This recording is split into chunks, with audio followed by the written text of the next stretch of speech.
Ahmedabad-based NEPRA is one of India's biggest dry waste recycling companies. It is also the highest funded waste management startups in India. We asked NEPRA's founder and CEO Sandeep Patel for his top 5 mantras on entrepreneurship in waste management. But first, a gentle reminder. It's a big field, so you need to really figure out where your strength lies. You can't do a copy paste from what NEPRA is doing or what somebody else is doing. You need to really look at your regional play, where your strength lies, and try to use the best practices of the players who are already existent, but at the same time ensure that you don't fall into the same pitfalls what the people who failed. Well, you should also look at the failures of the earlier companies, why they failed, and typically most of them because of overcommitment and getting under the pressure of the whole system. So don't commit to any kind of relationship where the pressure is going to be on you to operate, even without any consideration of support from the other side.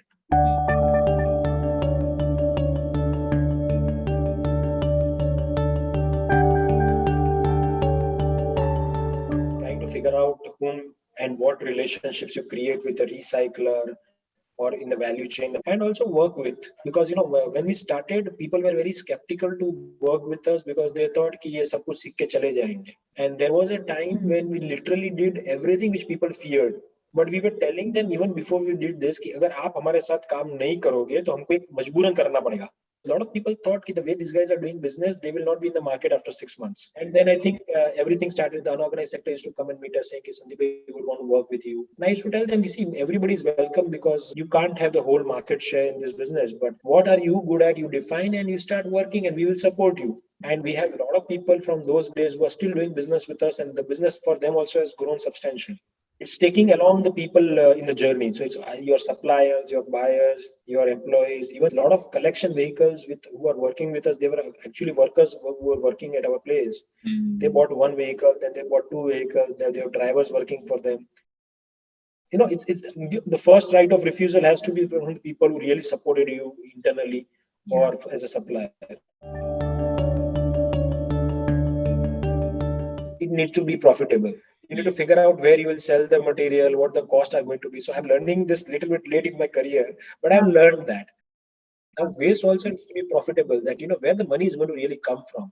And if a municipal corporation expects me to invest 30 crores in a city, and if I do not have answer where the money is going to come from because the waste quality is not going to be good, or it is still ambiguous that they are not committing to the quality, or they are saying all the responsibility yours and we don't commit to the quality. Now all those things are very open-ended, which is a business risk. As an entrepreneur, I wouldn't want to take all the risk on my shoulder at this scale of business. When you are small, you can take the risk of few lakh rupees or a crore rupees. But at this scale, it's not worth making those mistakes which were made 10, 15, 20 years back by a lot of players, which actually impacted the sector for almost a decade to really come back on track. And I think the space in which I operate, a lot of people look up to the kind of benchmark I create. So I do not want to really destroy. I would rather create the ecosystem and support the right best practice, the parameters and the boundary in which it should play. So operational efficiencies are equally important. So you need to be very clear about where the cost is really coming from. And sometimes the marketing in our business is, if you spend 1 rupee more on giving to a waste picker or a household for the waste which they are giving, that's better 1 rupee spent than giving it to any marketing agency. So I spend a lot of money creating awareness and at the ground level work, but I wouldn't go and do publicity of a full page ad in newspaper where I don't see it's going to add value to, or a media on advertisements on radio and all that. So our business model doesn't work that way. It's more of an on ground. For any business, the technology has to be an enabler to bring consistency and scale.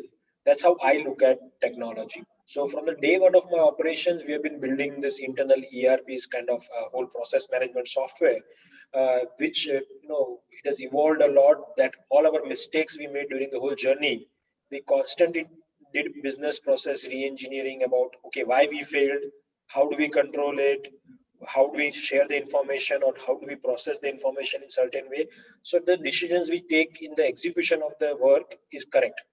So we kept on changing the process and imbibing that process into technology so that the human error goes down. At the same time, consistency in the experience goes up. So that's how we looked at technology. So for us, there are two sides of technology. One is the software side, which is more about mobile app and internal organization, process management, and data analytics. And the second is technology for processing of waste and segregation of waste, which again, we developed from our understanding about how and what we want at the end of processing. Then we started looking at what scale and at what cost.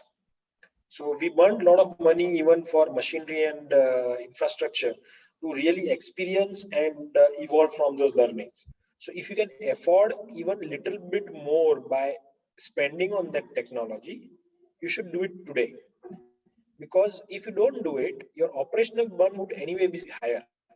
And you will realize after 6-12, and I have made this mistake multiple times. So even till last year, I have done mistakes in a lot of things as an entrepreneur where we avoided certain technologies. We said we'll do it after 6 months.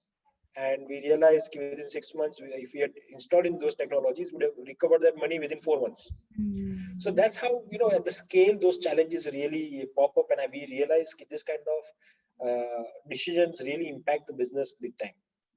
And for any entrepreneur, I think if there is a technology and if they can even little bit of effort factor is there, then should definitely go for technology, because I think that gives them the flexibility to evolve faster.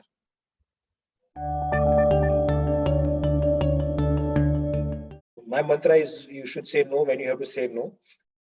so, so see, in most of the cities when you go, yeah, the officials are typically IAS officers who have their own reputation and the power which they come along with.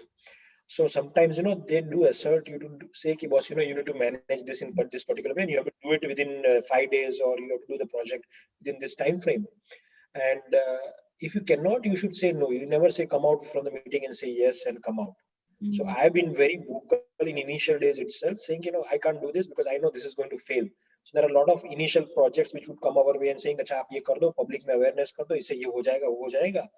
So we never took up any projects which we believed would fail or we have already done in the past, which have we already experienced failure, and we said no to a lot of people.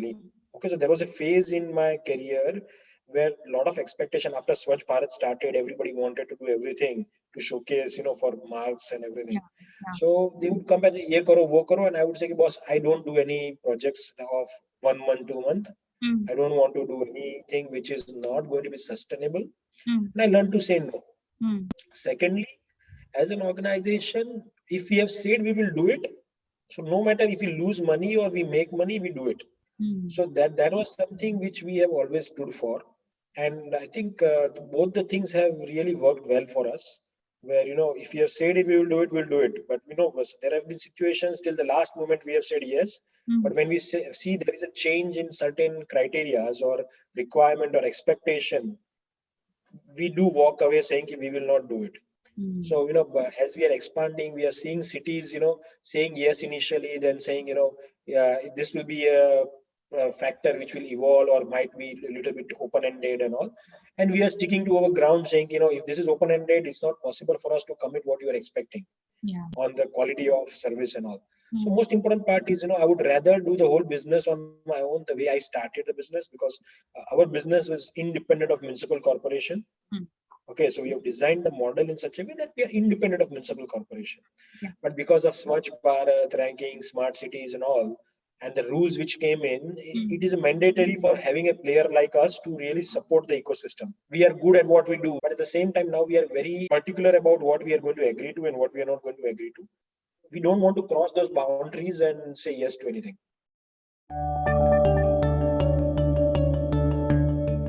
Evolve. So there is no standard role which you have to play. If I look back, what I started with today and what I did then and what I did today. So every 6 months, my role has changed, frankly. So every 6 months, I have a team which I have to give my responsibility to them, and I evolve because we are scaling, right?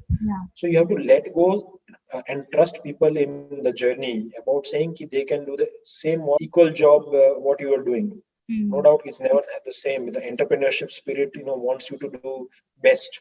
But then you have to create process and policies which allow people to achieve the benchmark at least, and how you can create infrastructure to achieve the best.